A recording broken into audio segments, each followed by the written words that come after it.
Hey guys, how's it going? Red here, and holy shit. So Pokemon just tweeted this out. These are all the details you're getting until tomorrow. Set your alarms, trainers. You don't want to miss this Pokemon Day. Yep, there's going to be a 7-minute. I think there's another tweet that says how long it's going to be. Yep, Nintendo America. Tune in on 27th February, 6 AM for roughly 7 minutes of new information in a live streamed Pokemon Direct presentation. So, just like everybody was predicting, from all of the uploads on the Pokemon channel on YouTube that have been going on the last few days, and the fact that it was Pokemon Day tomorrow, everyone kind of easily predicted, yeah, there's going to be some kind of announcement of the Gen 8 game. And yeah, it's pretty much confirmed now. We're getting a whole the fact that we're getting a whole 7-minute direct about it makes me pretty hopeful that we're going to get at least a decent amount of information about it. Because I was honestly thinking that we were only going to get maybe like a minute long like little teaser trailer that was going to show just like the name of the game, maybe a few quick screenshots, but not really showing too much information, kind of like what happened with Sun and Moon.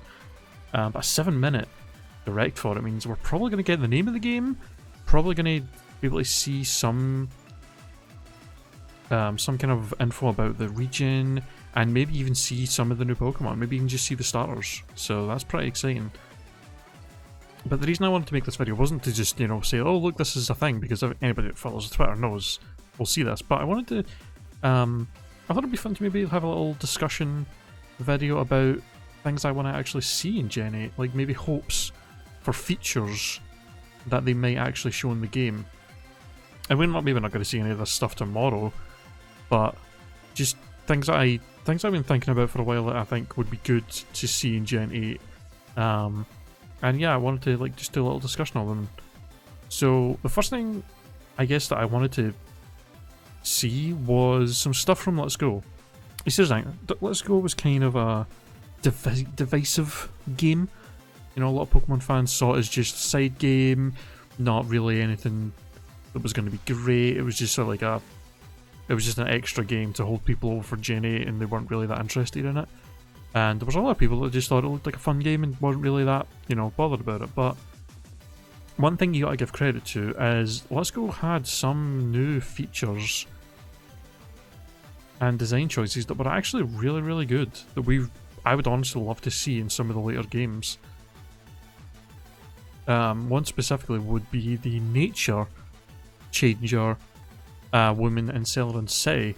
If you've not played Let's Go and you're not aware of this, basically there was a woman in Celadon City Pokemon Center where you could go and you could pay her money. I think it was 10,000 Pokédollars, and you could basically make it so you would basically answer like 2 questions about colours, and it would determine the nature of all wild Pokemon you would see for the rest of that day.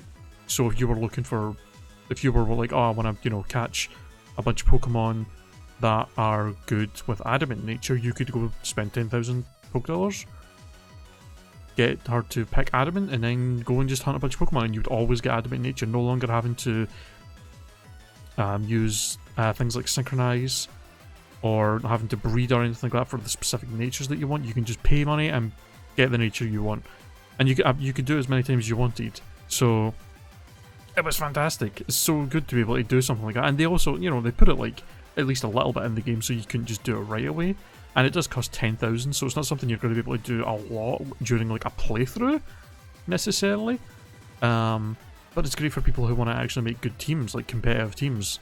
It just makes things easier to make a competitive team without having to worry about hunting the right natures down all the time.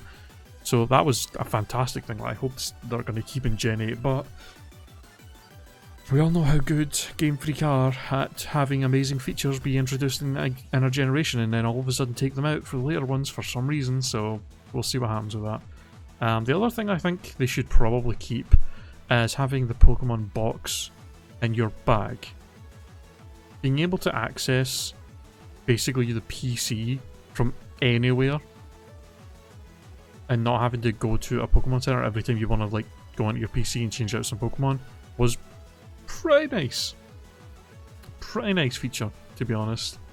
I mean, it's not a huge deal to be able to do that like all the time, but like especially like when you're doing a new playthrough early on in the game when you don't have access to fly, it's kind of nice to be able to just switch Pokemon out on the fly. So I would really like to see that come back.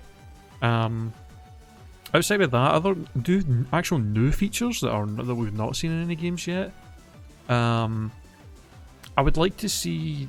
I would kind of like to see them do more stuff along the lines of just making things easier to deal with. One of the things I would like would be them to just change the way Hidden Power works, because they already nerfed Hidden Power to now it's only a 60 base power, and it's always that, so you don't have to worry about like getting the right IVs and stuff to get a good like power out of it. But I think it's at the point now where they should just make it that you can just choose what type of Hidden Power you want, and not have it be tied to the IVs of the Pokemon, because it's just annoying. Like trying to get the perfect IVs to get the right type for Hidden Power. It's just like, and the thing is we still don't have the Fairy type Hidden Power as well, which is odd.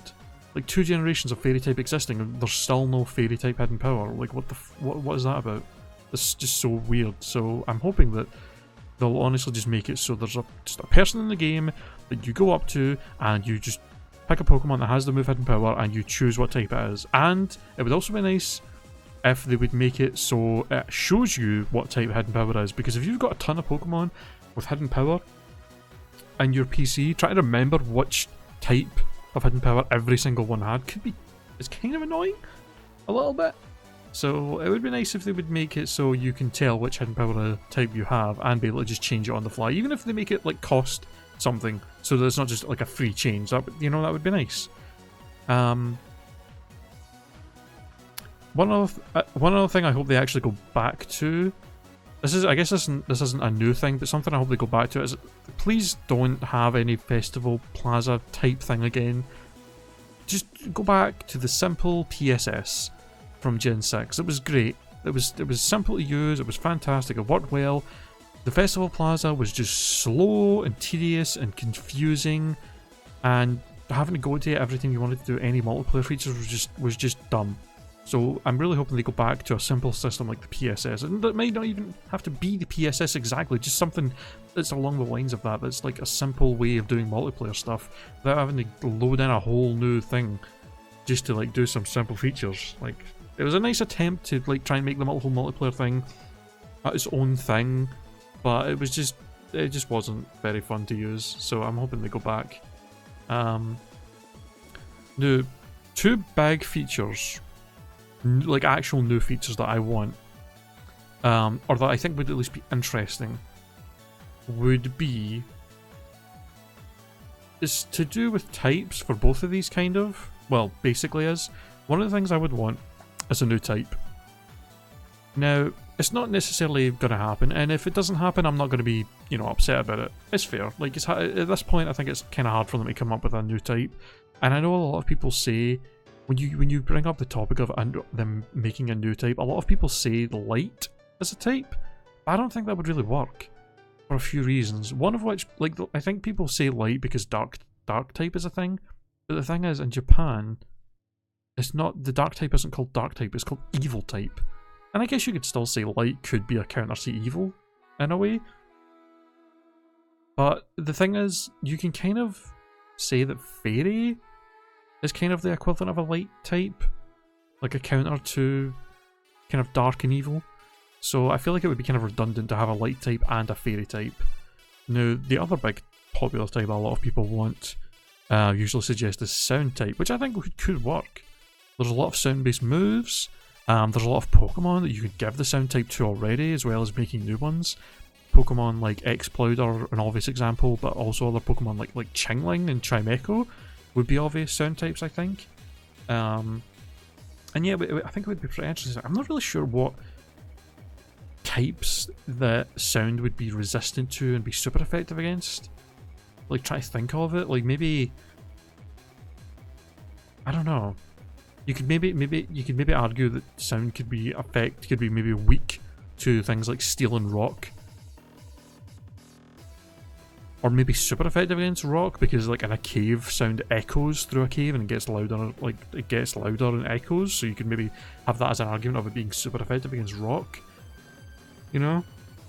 But I think that would be interesting. But I have a thought that, and that maybe wouldn't work as so much as a type, but maybe as a kind of ability.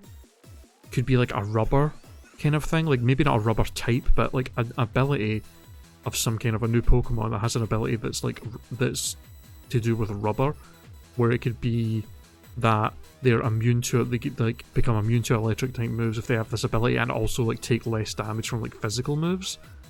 Because I was thinking about like trying to think of other types, and rubber was one that I thought that could be an interesting type, but I'm not really sure how well a rubber typing would work. It's kind of an odd thing to go in with all the other types in the game, because it's not really an element or anything like that, but at the same time you could say, well, dragon's not really an element, it's just a mythical creature, and that's a type. But yeah, the only other thing I can think of, because I made a little list of things that I wanted to talk about, the last thing I thought would be interesting would be to introduce a Pokemon that has 3 types at once. Because I don't know, because that's the thing, people will say, oh, you know, the standard's always been a Pokemon has 1 or 2 types, but I mean, for a long time the standard was that all moves only had 1 type, and then we got moves like Hawlucha's signature that is fighting and flying at the same time. So it's not totally out there that we could maybe get a Pokemon with 3 types. You could even make it more interesting by having it have a form change, where maybe if you like take it down below half, it has a form change where it loses one of the types that it has as well. That could be pretty interesting. I don't know. I mean, the only problem with having a 3 types is that you would have to definitely change the way damage works. Super effective and not very effective damage would work on something with 3 types. Like if you had like a poison, steel, rock type, would you then make that, because all 3 types of those are weak to ground, would you have to make it 8 times damage on it? Or would it be 6 times damage? You know? Which would obviously be insane, because then it's like a poison, steel, rock type, just fucking mud slap it and it's just instantly dead.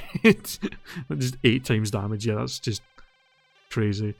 But at the same time, that could be ridiculously strong, having something with 3 types that all resist the 1 type. Like having 3 types that all resist, like, I don't know, like, try to actually think of 3 types that all resist the same type. I can't actually think. Like a water, rock, and fire type. Some of those water, rock, and fire would 3 times resist fire moves. So it would do like, I guess it'd be interesting because you can't really go any further than like a quarter damage, because you can have half damage and then 1/4 damage. So if you had a 3 type Pokemon that where all 3 types resisted a move, you could just make it so it becomes immune. So rock, water, fire Pokemon is just immune to fire moves, just doesn't take any damage because all 3 types resist it. But at the same time, you have the issue of any type that's hurts all 3 of those types becomes 8 times effective. So that'd be pretty interesting. I don't know how many types you could really combine like that. They could maybe work with both of those, but I don't know. I think it would be interesting to have that 3 types. I would also, one other thing is I actually just thought of, it would be nice to see more type combinations that we have not seen before. There's a lot of type combinations that we have still yet to see in the game. Specifically, there's a lot of electric and bug types, I think, that have not been paired with other types, which is really odd. Like things like electric dark is still not a thing. That would be really cool to see. But yeah, I just wanted to have this little video just kind of discussing features I would quite like to see in a Pokemon game. In Gen 8, but I guess we'll see tomorrow. I doubt any of these specific kind of features would be shown tomorrow. Tomorrow, I'm assuming, is going to be just, here's the name of the game, here's some like screenshots of the region, maybe a character or 2, and here's like the starter Pokemon, and that'll be like it. There won't. I doubt they're going to go into the details of like features at all. But we'll see what happens, you know. But yeah, thank you for watching. I'm going to head off now. I just wanted to make a quick little video just talking about this. So if you have any other ideas or things you'd like to see, leave it in the comments. If you think an idea I had was really dumb or really cool and you think that should go in, or you think, no, Rid, you're an idiot, that there's no way that should be a feature, let me know. We can have a little discussion in the comments about it. But yeah, thank you all for watching, and I'll probably do a little reaction video to the presentation tomorrow, the direct tomorrow, so, you know, look forward to seeing that as well. But yeah, thank you guys for watching, and I will see y'all later. Have a good day. Bye bye.